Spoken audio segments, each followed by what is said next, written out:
Bismillahirrahmanirrahim. Assalamualaikum warahmatullahi wabarakatuh. Alhamdulillahi rabbil alamin. Wabihi nasta'inu ala umuri dunya waddin. Wa sallallahu ala nabiyyina Muhammadin wa ala alihi wa sahbihi ajma'in. Amma ba'd. Kita panjatkan puja dan puji syukur kehadirat Allah tabaraka wa ta'ala. Pada kesempatan yang berbahagia kali ini, kita kembali diberi kekuatan, kesehatan, hidayah serta taufik dari Allah Jalla wa'ala, sehingga kita bisa kembali menghadiri pengajian yang pada kesempatan kali ini bertempat di Pendopo, Kabupaten Purbalingga. Kita berharap semoga Allah Tabaraka wa Ta'ala berkenan untuk melimpahkan kepada kita semuanya ilmu yang bermanfaat, sehingga bisa kita amalkan sebagai bekal untuk menghadap kepada Allah Jalla wa'ala. Amin ya rabbal alamin. Salawat dan salam semoga senantiasa tercurahkan kepada junjungan kita Nabi besar Muhammad sallallahu alaihi wasallam, kepada para sahabatnya, keluarganya dan umatnya yang setia mengikuti tuntunannya hingga akhir nanti. Yang kami hormati Bapak Bupati Purbalingga beserta Ibu, para hadirin hadirat sekalian yang semoga senantiasa dirahmati oleh Allah, dan juga segenap pendengar radio Insani 88 FM di Purbalingga, Purwokerto, Banjarnegara, Banyumas dan sekitarnya. Pengajian kita hari ini judulnya adalah Pasanganmu adalah pakaianmu. Sudah dapat makalah semuanya? Kayaknya tadi ada yang kurang kayak. Sekarang udah dapat semua insyaallah. Atau masih ada yang belum? Ini depan belum ini. Habis.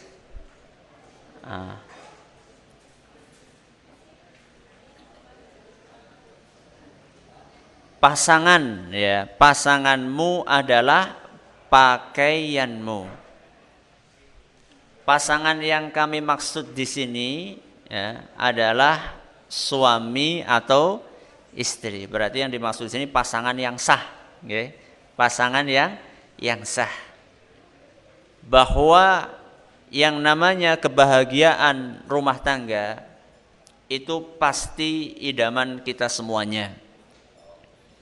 Rata-rata yang hadir di sini sudah berkeluarga. Apa ada yang belum keluarga? Kayaknya semuanya sudah, kecuali yang belum. Mungkin kalau dipresentasikan yang sudah menikah di sini ya 98 lah. 98% sudah berumah tangga. Dan mestinya masing-masing dari kita ini mengharapkan kebahagiaan. Tujuannya satu, bahagia. Tapi kadang-kadang caranya beda-beda. Seperti orang mau ke Jakarta, jalannya beda-beda. Ada yang lewat sini, ada yang lewat sini. Tapi tidak setiap orang yang mengambil suatu cara itu akan mendapatkan tujuan yang dia inginkan. Jalan yang paling dekat yang akan mengantarkan kita kebahagiaan adalah ketika kita mengikuti aturannya Allah Subhanahu wa ta'ala. Tidak ada jalan yang lebih dekat yang mengantarkan kita kebahagiaan, kepada kebahagiaan, dibandingkan mengikuti jalan yang sudah digariskan oleh siapa? Oleh Allah. Mungkin jalan yang lain akan sampai tapi terlalu panjang, atau bahkan kadang-kadang saking panjangnya ora gutul-gutul. Jalan yang digariskan oleh Allah untuk mengantarkan kepada kebahagiaan adalah jalan yang paling pendek dan mesti dengan izin Allah sukses. Bagaimana caranya Ustaz supaya kita sukses dalam berumah tangga? Allah Subhanahu wa ta'ala dalam Al-Quran memberikan sekian barometer. Salah satunya sebuah ayat yang Masya Allah ya. Kalau kita cermati dalam-dalam ini ayat luar biasa maknanya. Kandungannya itu dalam sekali. Yaitu firman Allah Subhanahu wa taala dalam Al-Qur'an surat Al-Baqarah ayat 187. Dalam surat Al-Baqarah ayat 187, Allah Subhanahu wa taala berfirman, "Hunna libasul lakum wa antum libasul lahun." Terjemahannya, istri kalian adalah baju kalian wahai para suami, dan suami kalian adalah baju untuk istri. Ibu-ibu bajunya siapa? Bapak-bapak. Bapak-bapak bajunya istri. Maksudnya gimana, Ustaz? Maksudnya ini yang kadang-kadang kita bikin karena kurang membaca tafsir dari para ulama. Kadang-kadang kita agak kebingungan. Si kepriwe kelambenan, masa bojoku nggo kelambenan si kepriwe? Mbok kelambine wong lanang karo wong wadon beda. Masa perempuan dijadikan pakaiannya laki-laki, laki-laki dijadikan pakaiannya perempuan? Ini bagaimana maksudnya? Inilah yang akan kita kupas insyaallah pada kesempatan kali ini. Bahwa suami atau istri diumpamakan oleh Allah Subhanahu wa taala dengan pakaian. Apa maksudnya dari pakaian tersebut? Di hadapan Bapak dan Ibu sekalian, ada berapa nomor di situ? Ada 5. Ada 5 nomor.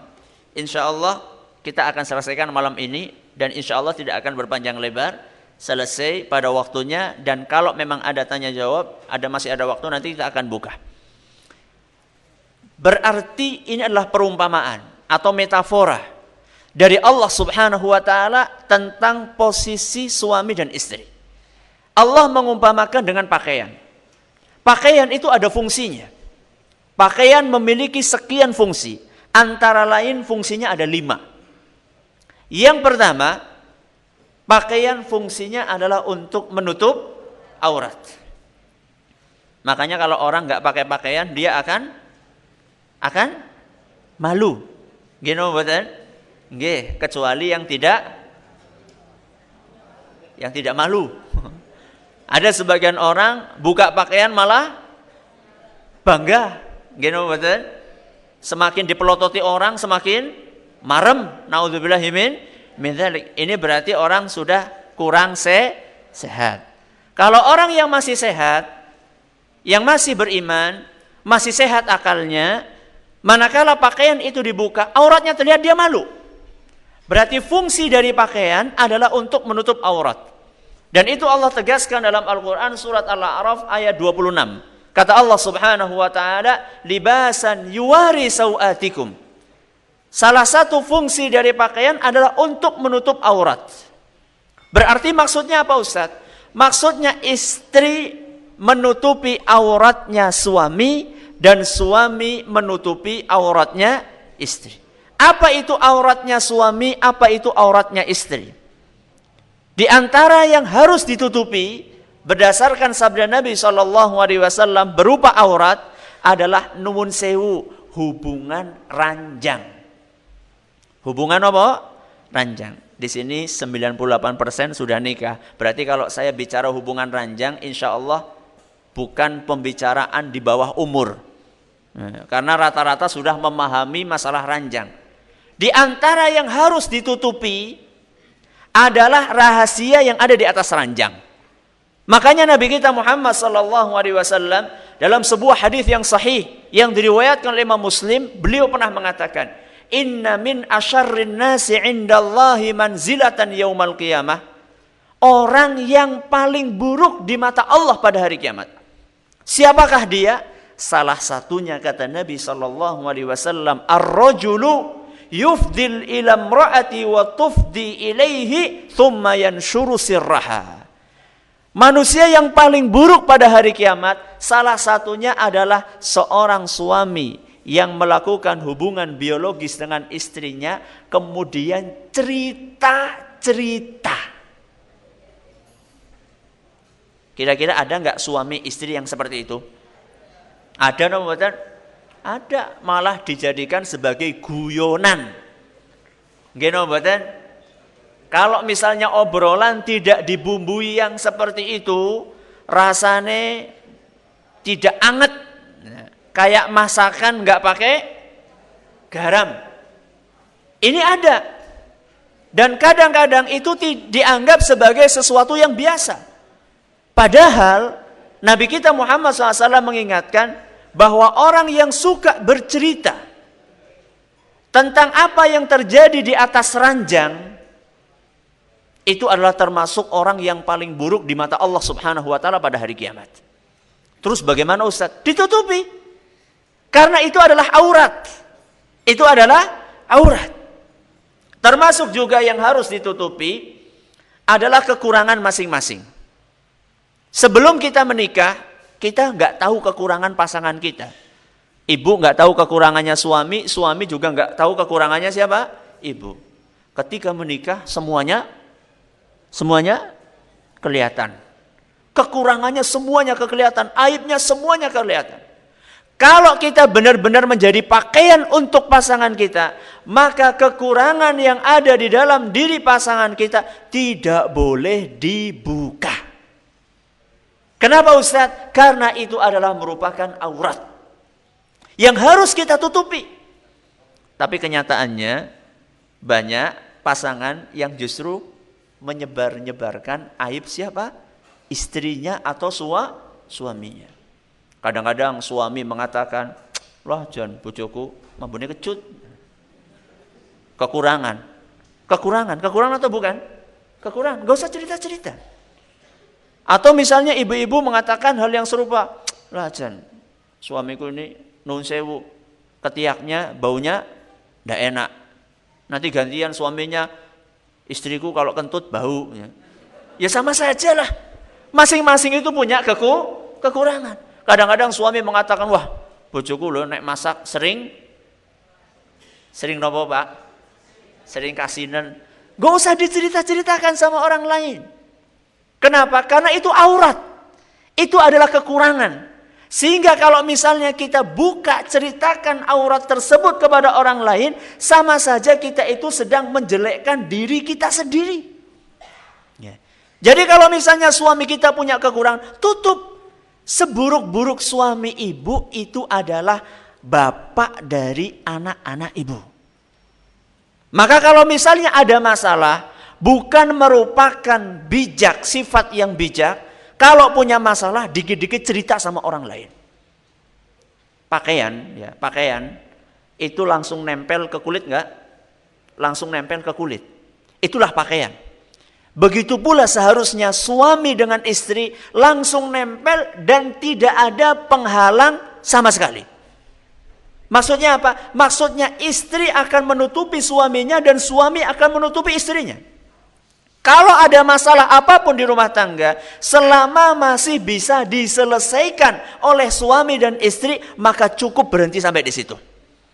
Kecuali kalau sudah mumet, nggak bisa diselesaikan, bingung gimana cara menyelesaikannya, baru cerita. Itu pun bukan sembarang orang.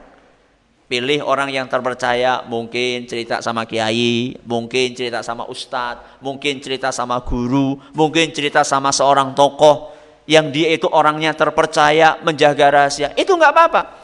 Tapi masa dikit-dikit masalah cerita, dikit-dikit masalah cerita. Akhirnya rumah tangganya menjadi gunjingan orang sekampung. Karena apa? Karena suami tidak menjadi pakaian untuk istrinya dan istri juga tidak menjadi pakaian untuk suaminya. Ini yang pertama. Fungsi pakaian adalah untuk menutup nopo? Aurat. Fungsi yang kedua, di antara fungsi pakaian, fungsinya adalah untuk melindungi tubuh. Panjenengan memakai baju supaya kalau panas tidak kepanasan, kalau dingin tidak kedinginan. Dan itu Allah sebutkan dalam Al-Quran surat An-Nahl ayat 81. Kata Allah Subhanahu wa taala, "Sarabila taqikumul harra." Sarabila taqikumul harra. Kata Allah Subhanahu wa taala, salah satu fungsi pakaian adalah untuk melindungi tubuh kita dari panas dan juga termasuk juga dari dingin. Terus apa Ustadz maknanya? Suami menjadi pakaiannya istri, istri menjadi pakaiannya suami. Maksudnya suami harus melindungi istrinya. Istri juga harus melindungi suaminya. Melindungi dari apa Ustadz? Dari segala sesuatu yang jelek. Salah satunya adalah melindungi pasangan dari perbuatan zina. Dari perbuatan apa? Zina. Itulah fungsinya menikah. Salah satu fungsi menikah adalah untuk menyelamatkan kehormatan laki-laki dan perempuan. Jadi kalau misalnya ada mengatakan, loh nikah kok bicara masalah hubungan kasur tok. Loh enggak, itu salah satu tujuan utama. Walaupun itu bukan tujuan satu-satunya. Akan tetapi salah satu tujuan utama adanya pernikahan adalah untuk melindungi laki-laki atau perempuan dengan pasangan yang dimilikinya dari perbuatan zina. Makanya Nabi kita SAW mewanti-wanti kepada bapak-bapak terutama. Kata Nabi SAW, "Idza absara ahadukum imra'atan." Seandainya ada seorang suami melihat wanita yang bukan apa-apanya, melihat rumput tetangga. Seandainya ada seorang suami melihat rumput tetangga, apa kata Nabi SAW? "Falyati ahlahu." Cepat-cepat laki-laki itu mendatangi istrinya. Mendatangi untuk apa? Ya tahu sendirilah maksudnya apa. Ya. Supaya apa? Kata Nabi SAW, "Fa inna dzalika yaruddu ma fi nafsihi." Karena ketika dia mendatangi istrinya, istrinya itu akan mengobati hasrat biologisnya. Dan di dalam riwayat lain ditegaskan oleh Nabi SAW, fa inna ma'aha mithlal ladzi ma'aha. Ketahuilah bahwasannya istrimu itu memiliki segala apa yang dimiliki oleh wanita yang dia lihat di jalan. Ini hadis riwayat Tirmidzi dan dinyatakan sahih oleh Imam Ibnu Hibban. Sedangkan riwayat yang pertama diriwayatkan oleh Imam Muslim. Ini menunjukkan apa? Menunjukkan bahwasanya pasangan ya itu akan menghindarkan seseorang dari perbuatan zina. Makanya di sini nanti kita akan bahas masalah penghias ibu-ibu, bapak-bapak ketika di rumah itu harus berpenampilan apa? Berpenampilan prima. Berpenampilan prima. Bukan sekali, dua kali. Kami didatangi pasangan yang salah satu dari suami atau istri berselingkuh. Napa? Berselingkuh. Suami punya WIL, napa WIL? Wanita idaman lain. Kebalikannya, istri juga punya pil, bukan pilkada. Pria idaman lain. Selalu setiap ada ibu-ibu atau bapak-bapak datang ke rumah cerita seperti itu, dan itu bukan sekali dua kali, berkali-kali. Kadang-kadang usianya jauh di atas saya sehingga saya kadang-kadang mandan minder. Ya. Wah, saya masih muda kayak gini kok ditanya masalah rumah tangga, saya sendiri masih hijau dalam rumah tangga. Tapi ya saya jawab dengan pengetahuan ilmu agama yang sedikit kami miliki. Salah satu nasihat yang selalu saya sampaikan adalah coba Bapak Ibu introspeksi. Introspeksi diri. Apakah kiranya yang menyebabkan pasangan melakukan selingkuh? Ada sebagian ibu-ibu ketika pulang ke rumah sama sekali nggak pernah dandan. Nggak pernah apa? Dandan. Malah di rumah nggak ada sama sekali yang namanya lipstik. Sepotong pun nggak ada. Padahal ketika istri, ini yang sepuh-sepuh nggak mesti harus pakai lipstik ya. Ini saya cuma ingin menggambarkan bahwasanya pas beberapa wanita itu kurang memperhatikan penampilannya. Bisa panjenengan bayangkan ibu-ibu, bapak-bapak yang namanya kerja biasanya di mana? Di luar. Yang namanya wanita di luar biasanya dandannya cantik-cantik apa enggak? Biasanya cantik-cantik. Segala apa yang dia miliki, berupa kemolekan tubuh, kecantikan wajah, berusaha dia tampilkan semaksimal mungkin. Gelang anak 10 ya tinggo kabeh. Suweng anak 5 ya ora bisa tinggo kabeh.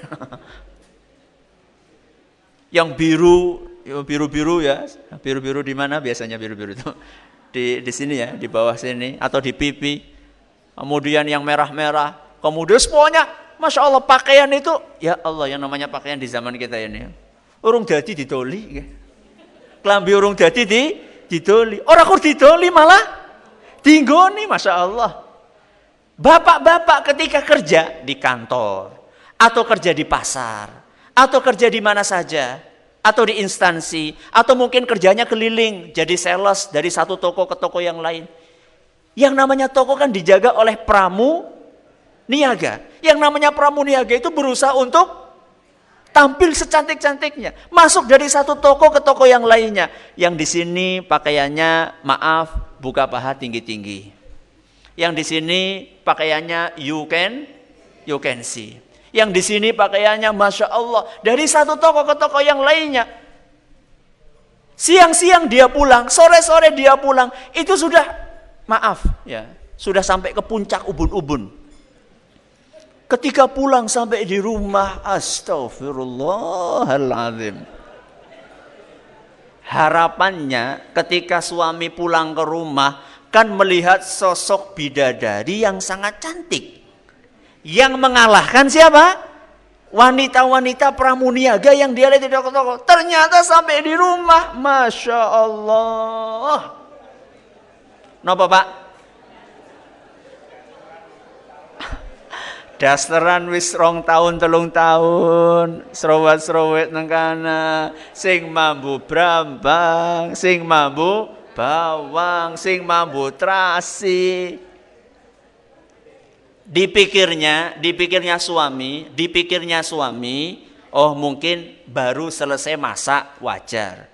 Oh mungkin nanti malam dia akan berdandan dengan dandanan yang lebih cantik. Ternyata malam-malam tambah lemes. Kenapa lemes? Karena suaminya, istrinya malam-malam itu kayak mumi. Tahu mumi, Pak? Masker. Ya. Di sini ada masker putih-putih, matanya ditutupi timun. Astagfirullah. Mana mungkin suami itu berhasrat untuk mendatangi istrinya, sedangkan istrinya penampilannya begitu mengerikan, boro-boro menarik syahwat, sedangkan penampilan istrinya begitu mengerikan. Loh Ustaz, berarti yang namanya wanita nggak boleh pakai masker? Boleh, tapi tahu waktulah. Pakailah ketika suami tidak di rumah. Ketika suami di rumah, berpenampilanlah dengan penampilan yang semaksimal mungkin, karena Anda ibu-ibu adalah pelindung untuk suami Anda. Supaya apa? Supaya suami tidak terjerumus kepada perbuatan zina. Ya. Makanya ini selalu saya sampaikan. Ketika ada orang konsultasi masalah keluarga, banyak antaranya adalah masalah selingkuh. Dan ketika saya tanya masalah ini, banyak di antara mereka kurang memperhatikan. Dan ini bukan hanya masalah bukan hanya masalah istri. Suami pun seperti itu, sama. Suami juga berusaha untuk menjaga penampilan. Nanti saya akan bawakan lebih panjang lebar ketika saya membawakan tentang pakaian fungsinya sebagai penghias tubuh. Inilah yang kedua. Jadi fungsi yang pertama, pakaian itu adalah untuk apa? Menutup aurat. Sehingga suami atau istri harus menutupi kekurangan siapa? Pasangannya. Yang kedua, fungsi pakaian adalah untuk pelindung. Sehingga suami akan melindungi istrinya, istri juga melindungi suaminya. Melindungi dari apa? Antara lain dari perbuatan zina. Dan juga melindungi dari sifat-sifat buruk yang lainnya. Yang ketiga, fungsi pakaian adalah untuk menghias tubuh. Kalau misalnya kita pakai pakaian, maka tubuh kita akan terlihat lebih indah. Begitulah perhiasan. Yang namanya perhiasan itu akan membuat sesuatu menjadi indah dan berharga. Dan inilah seharusnya yang dipraktekkan oleh suami dan istri. Suami berusaha untuk memandang indah istrinya dan memandang istrinya berharga. Sama juga istri berusaha memandang suaminya dengan indah dan memandang suaminya sebagai sosok yang berharga.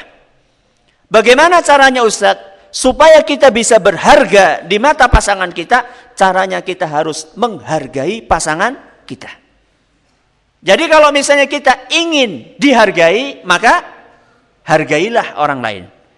Ibu ingin dihargai oleh suami, maka hargailah suami. Suami ingin dihargai oleh istri, maka hargailah istri. Ini adalah yang ketiga. Fungsinya adalah menghiasi tubuh. Makanya dari situ, supaya kita dihargai dan dipandang indah oleh pasangan kita, maka kita harus berusaha untuk menjaga penampilan dan tutur kata kita di hadapan pasangan kita. Maaf, kadang-kadang ada sebagian suami kalau berbicara dengan rekan bisnisnya, itu bahasanya lumayan luar biasa lembutnya. Menjaga unggah-ungguh, apalagi kalau ketemu sama atasannya. Apalagi kalau ketemu sama bosnya. Tapi kalau ketemu sama istri, kadang-kadang bahasanya nggak dipilih. Kadang-kadang ngomong sekenanya saja. Ini harus diperhatikan. Supaya kita dihargai oleh pasangan kita, maka kita harus menjaga penampilan dan tutur kata kita. Nabi kita Muhammad SAW, sebagaimana digambarkan oleh Aisyah radhiyallahu anha, salah satu istri beliau yang tercinta, kalau masuk rumah, pertama kali yang dilakukan oleh Nabi SAW adalah, saya pernah sampaikan, ada yang masih ingat? Nabi masuk rumah setelah salam, apa yang dilakukan? Kenapa? Bersiwak, betul sekali. Bersiwak. Nopo Ustaz siwak? Wis gampangannya sikatan lah gampangannya lah. Ya, siwak itu adalah ranting, ya, bukan ini pulpen. Ranting yang terbuat dari biasanya dari sebuah pohon namanya pohon arok. Pohon arok itu adalah sebuah pohon yang rantingnya baunya wangi. Ranting itu dipotong, kemudian dibuang kulitnya, lalu dibikin, dihaluskan seperti sikat. Itu namanya siwak. Dan itu banyak sekarang dijual di toko-toko pakai dibungkus plastik, itu banyak ya, siwak. Ya kalau sekarang mungkin gosok gigi lah, katakanlah. Nabi SAW pertama kali masuk rumah, kata Aisyah radhiyallahu anha, idza dakhala baitahu bada'a bisiwak. Nabi SAW kalau masuk rumah, pertama kali yang dilakukan oleh beliau adalah bersiwak, membersihkan giginya, membersihkan mulutnya, sehingga ketemu dengan istrinya dalam keadaan seger. Ibu-ibu gimana, Bu? Kalau bapak masuk rumah gimana, Bu? Jujur aja, Bu. Hah? Apa? Enak? Baunya nggak karu-karuan. Sudah nuhun sewu, tadi nggak makan di rumah, makannya di warung, lawu pete karo jengkol. Setelah makan pete sama jengkol, masih ketambahan dengan ngerokok pula, akhirnya mambune nano-nano. Campur-campur, sing mambu udut, sing mambu pete, sing mambu ini. Nabi SAW sangat memperhatikan penampilan. Sehingga Nabi SAW sangat menyukai yang namanya minyak wangi. Bapak-bapak di rumah punya parfum nggak? Punya, Pak? Alhamdulillah. Dipakai nggak? Kapan? Kalau mau ke kantor? Kalau malam-malam pakai parfum nggak, Pak? Saya yakin kebanyakan dari kita nggak kepikiran. Saya yakin kebanyakan dari kita nggak kepikiran. Parfum mahal-mahal dipakainya kalau ada pertemuan dengan orang-orang penting. Seakan-akan istri itu bukan orang penting. Hanya dipakai kalau ketemu sama orang penting, sama rekan kerja, sama rekan bisnis, sama pejabat, itu baru pakai parfum. Kalau di rumah boro-boro nggak parfum. Ini adalah salah satu yang harus kita perbaiki. Kenapa? Karena kita harus menjadi hiasan untuk pasangan kita. Hiasan di sini maksudnya penampilan kita tuh harus menarik di hadapan pasangan kita. Ibu harus berpenampilan menarik di hadapan suami, suami juga harus berpenampilan menarik di hadapan istri. Ini adalah fungsi yang keberapa? Fungsi yang ketiga. Fungsi yang keempat, pakaian itu akan menyesuaikan cuaca. Panjenengan kalau lagi sumuk pakai baju yang agak tipis. Kalau lagi dingin pakai baju yang agak tebal. Ini namanya menyesuaikan dengan cuaca. Juga pakaian menyesuaikan dengan postur tubuh. Kalau panjenengan gemuk, maka ukurannya XL. Malah kalau perlu XXL. Malah kalau perlu lagi triple XL, XXL. Pakaian menyesuaikan. Kalau panjenengan kurus, maka ukurannya S. Di atasnya lagi M. Ibu jualan baju ya? Hafal sekali. Nah. Itu namanya menyesuaikan. Terus bagaimana maksudnya suami menjadi pakaian untuk istrinya, istri menjadi pakaian untuk suaminya? Maksudnya suami berusaha menyesuaikan dengan istri dan istri berusaha menyesuaikan dengan suami. Contoh, suami pulang-pulang dalam keadaan capek luar biasa. Pulang kerja capek. Apa yang kira-kira panjenengan harapkan dari istri? Napa, Pak? Dipijeti, betul. Berarti istri menyesuaikan. Begitu datang suaminya, sini Pak, saya pijeti. Rasanya gimana Pak dipijeti? Enak buatan? Nggak enak? Ini kayaknya nggak pernah dipijeti nih sama ibunya nih. Pernah dipijeti nggak Pak? Alhamdulillah. Senang saya. Nah, pulang-pulang suami capek, ingin dipijeti. Ya bolehlah diinjak-injak asal jangan gemuk istrinya. Ya. Jadi yang namanya istri atau suami berusaha menyesuaikan dengan kondisi yang ada dalam diri istrinya.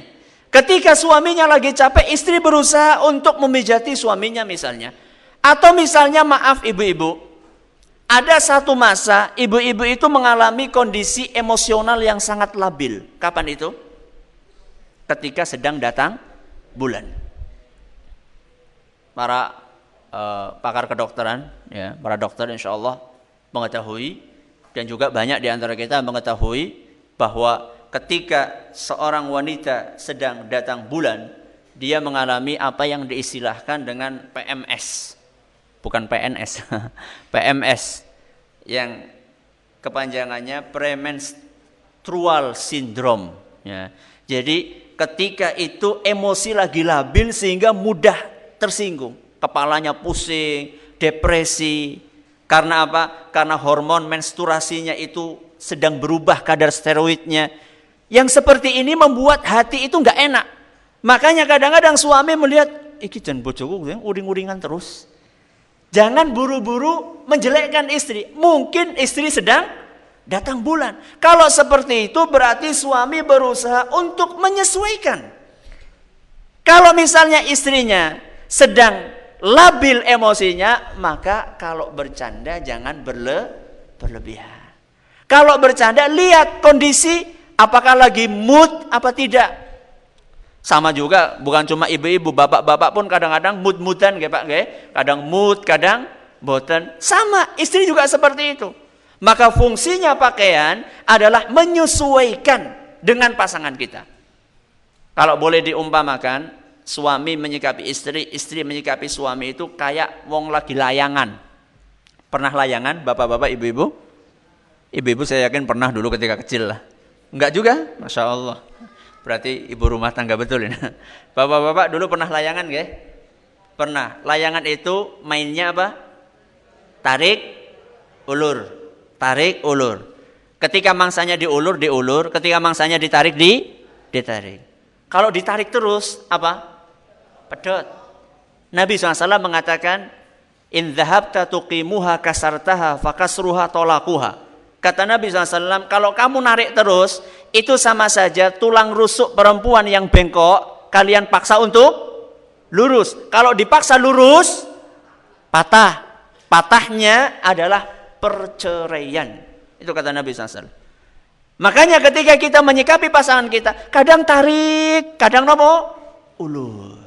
Ketika Masya Allah sedang sulit diatur, ya kadang-kadang kita nasihati dengan cara yang Masya Allah, dengan cara yang baik, dengan cara yang lembut. Tapi bukan berarti diulur terus. Diulur terus nanti lama-lama lepas. Ya. Makanya di sini kita harus ada seni, namanya seni tarik dan ulur. Kapan kita tarik, kapan kita ulur. Ini namanya menyesuaikan dengan cuaca. Dan yang terakhir, yang kelima, fungsi dari pakaian adalah untuk menghangatkan tubuh. untuk menghangatkan tubuh. Kita pakai baju misalnya sekarang ada kipas angin, supaya hangat kita pakai baju. Itulah salah satu fungsinya. Maka suami harus bisa menghangatkan kondisi hati siapa? Istrinya. Kadang-kadang ada sebagian suami sama istrinya itu cuek sekali, dingin. Pak, ceritalah. Ah, cerita apalah, ngantuk. Kadang-kadang istri itu ingin bercengkerama dengan suaminya, ingin mendengar suaminya cerita tentang apa yang dia rasakan di pekerjaannya. Si suami kadang-kadang lah harus kesel-kesel datangkan cerita kayak bocah cilik lah. Nggak boleh seperti itu. Sama juga istri juga harus menghangatkan suaminya, harus mendatangkan ketenangan buat suaminya.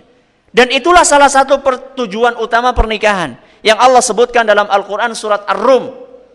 Surat Ar-Rum ayat 21. Kata Allah Subhanahu wa taala, "Wa min ayatihi an khalaqa lakum min anfusikum azwajan litaskunu ilaiha." Di antara tanda-tanda Allah Subhanahu wa taala menciptakan kalian dari satu jiwa agar kalian itu merasa tenang dengan pasangan kalian. Ibu-ibu sudah tenang alhamdulillah? Enggak basa-basi loh, Bu. Sudah tenang? Alhamdulillah. Bapak-bapak sudah tenang? Ini jujur nih, yang belakang nih jujur nih, alhamdulillah. Yuk beda-beda toh. Masa harus jawabannya sama? Ya, masa kita harus paksa jawabannya sama, semuanya tenang? Mesti kan ada yang nggak tenang toh. Jadi nggak apa-apa, berbeda dalam masa ini nggak apa-apa. Jadi nggak usah diketawakan yang mengatakan tidak. Oh, berarti itu adalah sarana introspeksi saya untuk memperbaiki bagaimana suami saya menjadi lebih tenang di rumah. Maka ini adalah 5 fungsi dari pakaian, yang itu adalah merupakan insya Allah penjabaran dari firman Allah Subhanahu wa taala, "Hunna libasul lakum wa antum libasul lahunna." Yang pertama, fungsi pakaian adalah untuk menutup aurat. Yang kedua, untuk melindungi tubuh. Yang ketiga, untuk penghias tubuh. Yang keempat, untuk menyesuaikan dengan cuaca. Yang kelima, sebagai penghangat tubuh. Semoga kita semua bisa mempraktekkan ini di dalam kehidupan kita sehari-hari. Yang penting ketika ngaji itu bukan hanya dapat teori, tapi yang penting setelah dapat teori dipraktekkan dalam kehidupan sehari-hari. Semoga apa yang kami sampaikan bermanfaat buat kita semuanya. Allahumma amin. Masih ada sedikit waktu, kalau ada pertanyaan monggo silahkan. Waalaikumsalam warahmatullahi wabarakatuh. Pertanyaan yang sangat bagus dari Bapak Ustadz Husni Tanwir, hafizahullah ta'ala. Ibu-ibu pengennya anak satu tok, Bu? Pengennya banyak? Wah, bagus itu, Bu. Saya akan mengajak, sebelum saya jawab dengan sabda Nabi SAW, saya akan mengajak Bapak-bapak Ibu sekalian untuk membandingkan antara kondisi kita dengan kondisi mbah-mbah kita dahulu. Mbah-mbah kita rata-rata anaknya banyak apa sedikit? Banyak. Berapa? 10, 11. Minimal? Minimal kok 15. Minimal berapa? 5. Minimal 5. Ini adalah kondisi mbah-mbah kita dahulu. Saya tanya, ekonomi mbah-mbah kita dahulu dibandingkan kita, lebih tinggi siapa? Ekonominya lebih baik siapa? Mbah atau kita? Kita. Contohnya, mbah kita dulu belum punya motor. Kita sekarang punya motor.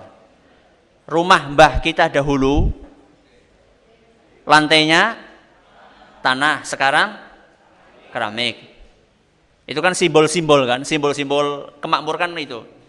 Kemudian mbah kita dahulu makan daging setahun berapa kali? Sekali. Pas Idul Adha, nek kebagian. Kalau kita saben dina bisa, ya minimal seminggu sepisan. Itulah simbol-simbol yang saya katakan simbol-simbol kemapanan ekonomi.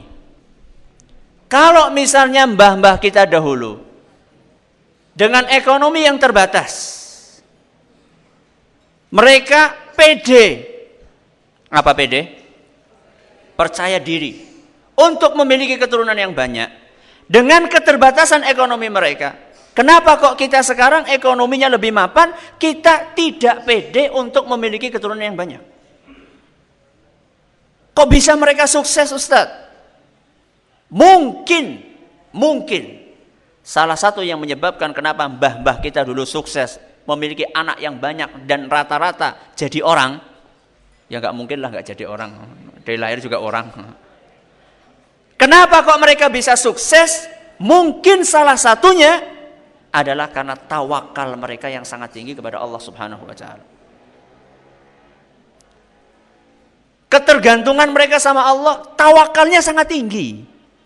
Sehingga ketika mereka melahirkan anak-anak sekian banyak, maka mereka selalu meyakini sebuah keyakinan yang ini ada benarnya, bahwa setiap anak itu membawa rezeki.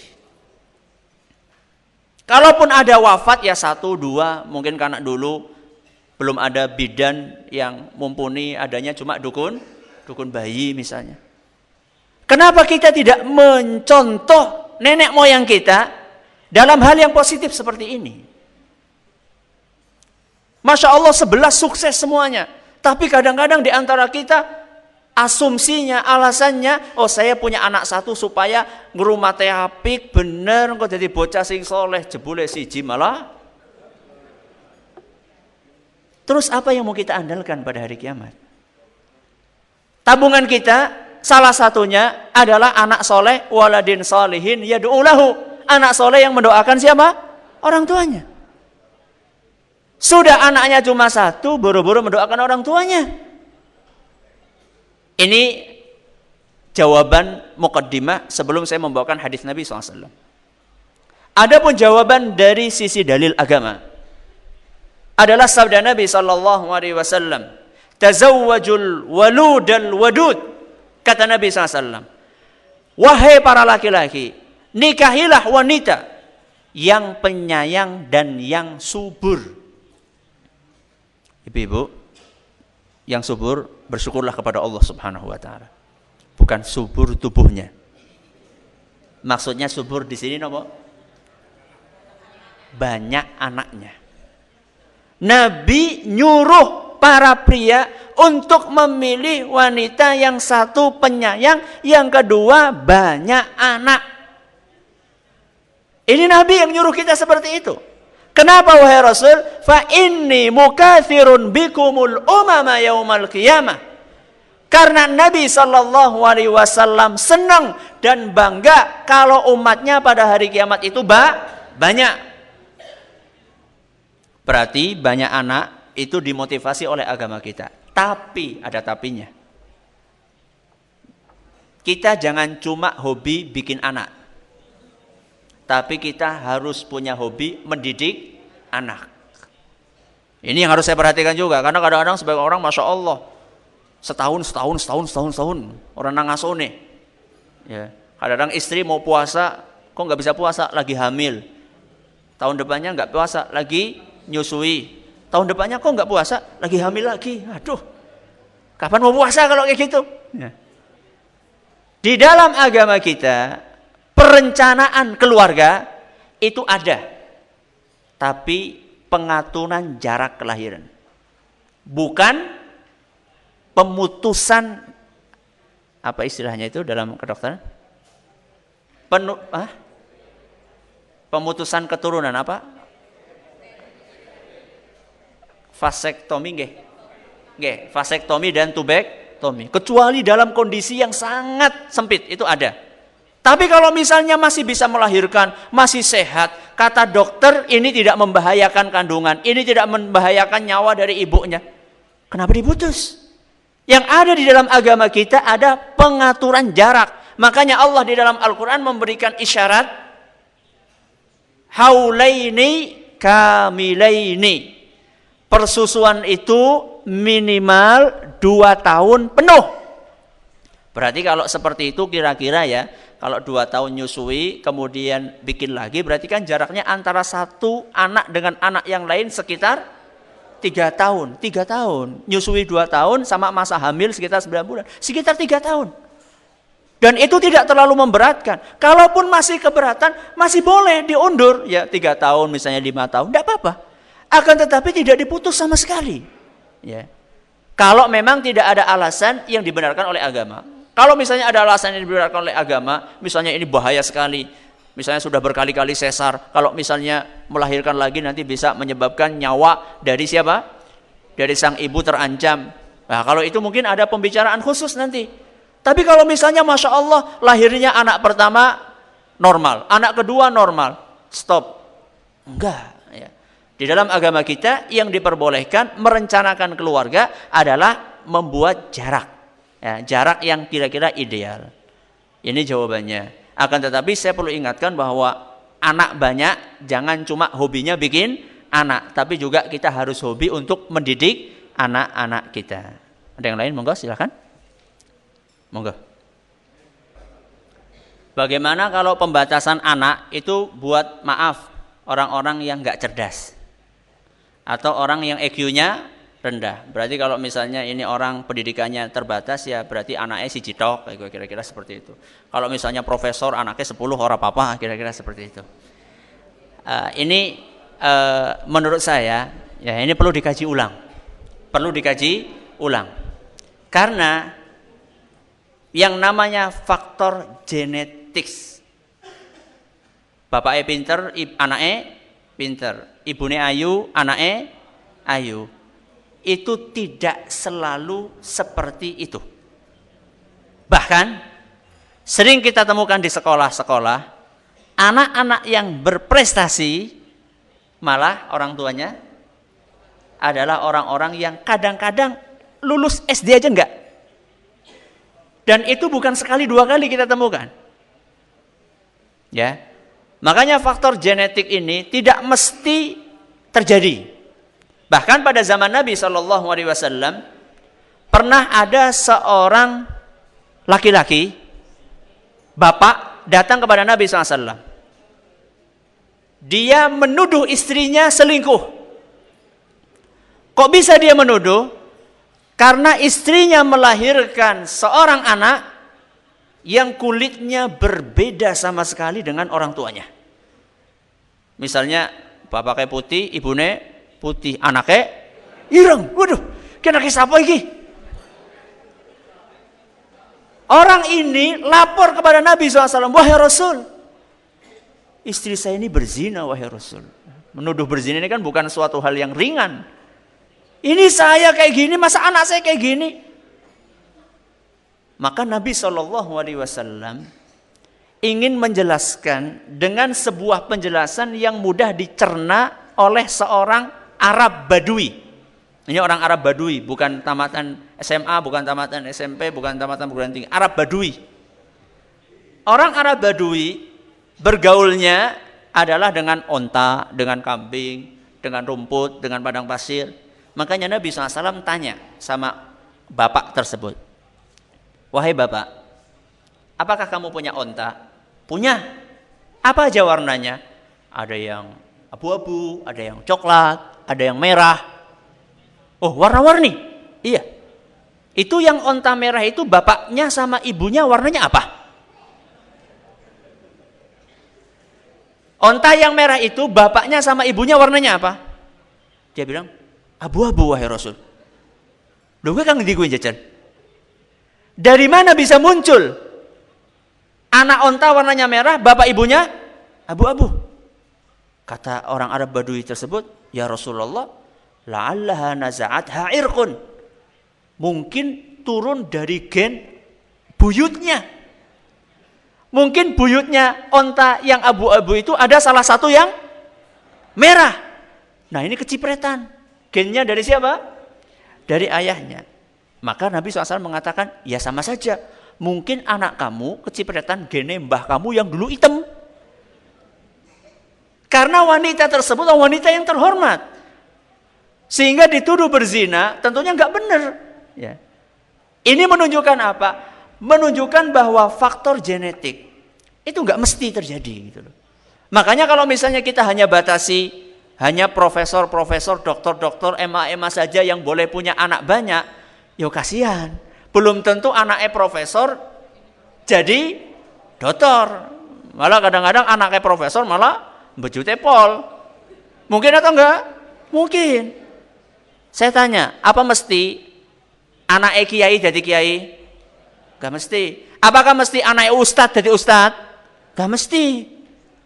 Makanya yang kiai atau ustadz enggak usah merasa lebih tinggi, karena belum tentu anak kita jadi ustadz.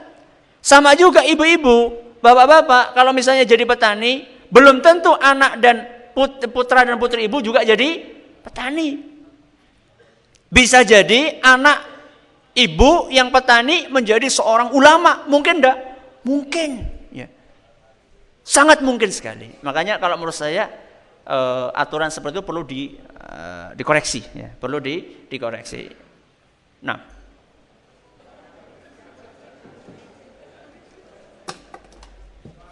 Assalamualaikum warahmatullahi wabarakatuh. Waalaikumsalam warahmatullahi wabarakatuh.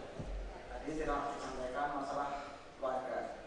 Di keluarga kadang-kala sering terjadi kecekcokan atau selisih tenang karena sehingga suatu keluarga ingin cerai, umpamanya istri ingin cerai. Ini bagaimana cara mengatasinya?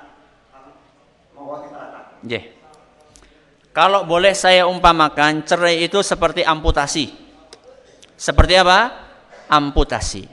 Amputasi itu adalah langkah terakhir, alternatif terakhir. Bisa jadi amputasi itu bagus, bisa jadi tidak bagus. Jadi sebelum mengamputasi harus melakukan langkah-langkah yang lainnya. Masa kurwudunan nang kene diamputasi? Ya enggak. Amputasi untuk penyakit yang sudah sangat parah. Sama juga. Problematika rumah tangga itu berkelas-kelas. Ada problematika yang berat. Contohnya, maaf, salah satu pasangan selingkuh. Sudah dinasihati berkali-kali tetap selingkuh. Ini pelanggaran kelas berat. Ini memang kalau sudah berkali-kali dinasihati dan juga tidak kembali juga, ini mungkin harus diamputasi. Tapi kalau misalnya cuma gara-gara seminggu sepisan masake kasinan, saben minggu mesti ana sedina masake kasinan, 20 tahun kayak gue terus, seminggu sepisan ana sing kasinan, apa masa itu harus diceraikan? Coba nanti ketika ke pengadilan alasannya apa? Masake kasinan, kan lucu banget. Jadi permasalahan rumah tangga itu tidak satu level. Ada level yang berat, contohnya perzinaan, itu berat itu. Ada level yang berat juga, nggak sholat. Itu masalah yang serius. Ya. Suami atau istri nggak sholat, itu masalah yang sangat serius. Bahkan lebih serius dari masalah perzinaan. Lebih serius dari masalah perzinaan. Maka ketika kita punya pasangan nggak sholat, harus kita nasihati terus. Sampai suatu saat ada masanya harus diamputasi. Tapi itu juga melalui proses yang diakui oleh negara kita, yaitu melalui pengadilan agama. Tapi biasanya kalau masuk pengadilan agama itu diulur-ulur lama. Maksudnya supaya nggak jadi gitu loh. Biasanya seperti itu. Tapi kalau sudah ngotot akhirnya ya terjadi pula.